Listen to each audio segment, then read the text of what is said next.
쭉 검사님들 이름이 있고 검사님 무슨 네, 안녕하세요. 실전 법률 알려드리는 현변입니다. 네, 오늘은요 이 검찰 사칭 보이스피싱 100% 피하는 법을 알려드리려고 해요. 일반인들 입장에서는 굉장히 좀 무섭고 당황스럽죠. 내가 무슨 잘못을 했나? 내가 큰 잘못을 해서 지금 잘못되는 게 아닌가? 그러면서 당황하더라고요. 내가 이렇게 검찰 수사관님이나 검사님이 물어보시는 것을 내가 잘 대답을 해줘야 되는구나, 그래야 내가 이 누명에서 벗어날 수 있겠구나 라는 착각을 해요. 그런 식으로 조사를 하는 경우는 없습니다. 그런 식으로 수사 안 해요.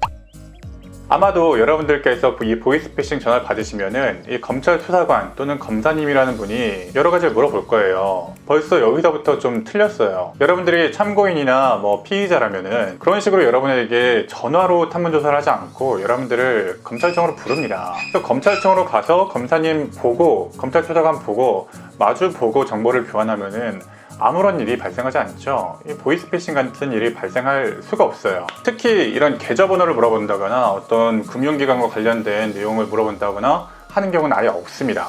아예 없어요. 그냥 그거 물어보시면 그냥 끊으시면 돼요. 그런데도 이런 경험이 없으신 분들은 굉장히 당황하기 때문에 내가 정말 검찰과 전화를 하고 있는데 내가 이렇게 함부로 끊었다가 내가 잘못되면 어쩌지? 이런 걱정을 많이 하세요. 그래서 제가 오늘 여러분들이 정말 확신할 수 있는 방법, 이 전화가 검찰청이나 이 수사기관에서 전화 온 것이 아니라 이 보이스피싱 조직에서 전화 온 것이라는 것을 여러분들이 확신할 수 있는 방법을 가르쳐 드릴게요. 가장 첫 번째 방법은요, 이런 검찰청 또는 경찰청에서 전화가 왔다라고 하면 일단 한번 끊으시면 돼요. 끊으시면 보이스피싱 조직이면 다시 전화가 잘 안 와요. 여기는 포기하고 다른 데로 넘어가는데 이 검찰청이나 수사기관이라면 다시 전화가 오거나 문자로 연락이 옵니다. 문자로 연락이 와서 네, 보이스피싱 아니니까 전화 한번 받으시라 해서 간단한 내용을 물어보세요. 그래서 일단 첫 번째 팁은 일단 한번 끊으라는 겁니다. 검찰청이든 경찰청이든 무슨 체포한다거나 구속한다거나 그런 일 없습니다. 그러니까 마음 놓으시고 검찰청이다 경찰청이다 네 하고 한번 끊으세요. 그러면은 진짜 검찰청이면은 다시 전화가 올 겁니다. 네, 진짜예요.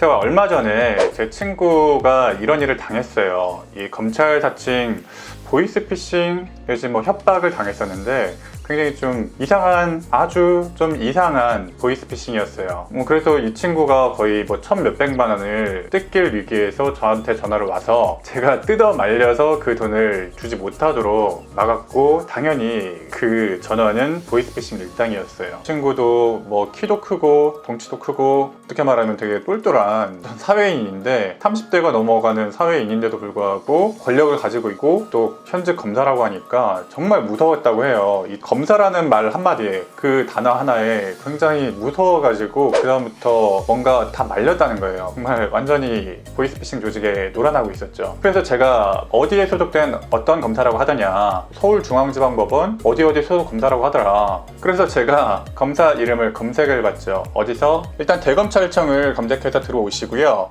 그 다음에 이 밑에 보시면은 각 지방검찰청이 나와 있습니다.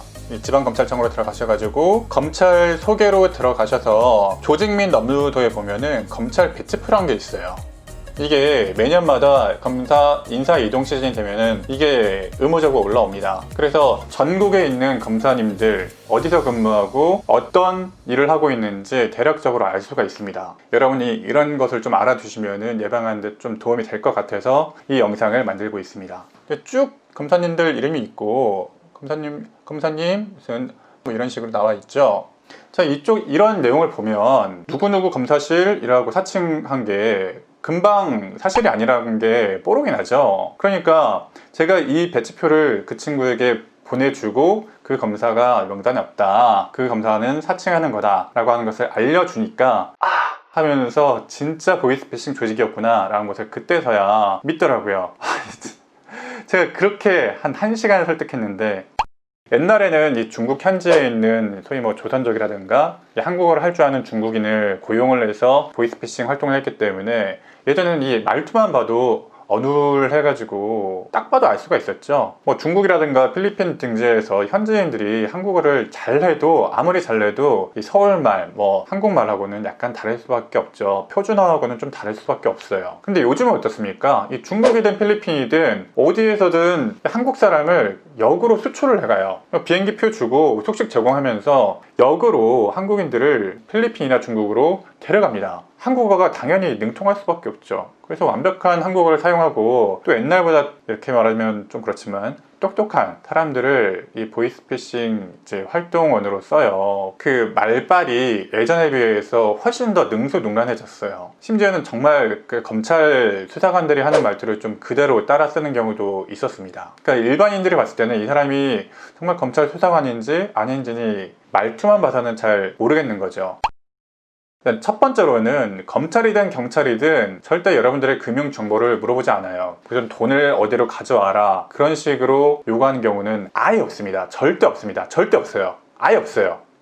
네버. 그리고 두 번째는 여러분들이 전화를 받았을 때 그냥 끊으시면은 경찰이다 검찰이다 라고 했을 때 그냥 끊으시면은 진짜 검찰 경찰은 다시 전화가 옵니다. 아니면 문자로 여기 검찰인데 경찰청인데 조사 일정을 잡자 라고 하면은 그건 진짜 경찰, 검찰일 수가 있어요. 그건 잘 받으셔야죠. 자, 그게 아니고 만약에 지금 당장 뭘 해라, 전화 끊지 마라 라고 이렇게 강압적으로 나오시는 분들은 100% 보이스피싱 조직이라고 보시면 돼요. 이 보이스피싱 조직의 이 수법 중에 전화를 끊지 못하게 하는 수법이 있습니다. 그래서 제가 한 번은 이 간호사분이었는데 간호사분이 이 전화로는 이 보이스피싱 조직의 전화를 받고 있다가 문득 제가 생각나서 저한테 카톡을 하신 거예요. 카톡을 하셔가지고 지금 검찰에서 연락이 왔는데 끊으면 안 된단다 어떻게 해야 되냐라고 하니까 제가 무조건 끊으라고 했어요. 끊으세요.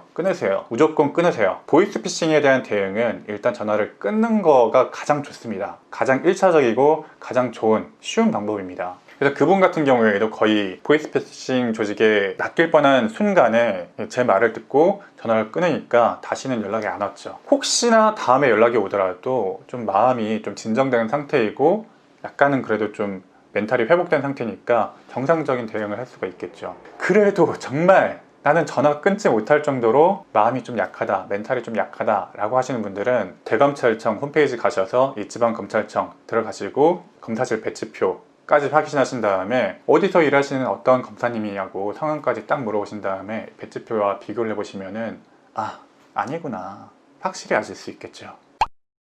오늘도 사기당하지 마시고 좋은 하루 되시기 바랍니다. 오늘도 실전법률을 알려드리는 현창인 변호사였습니다. 시청해주셔서 감사합니다.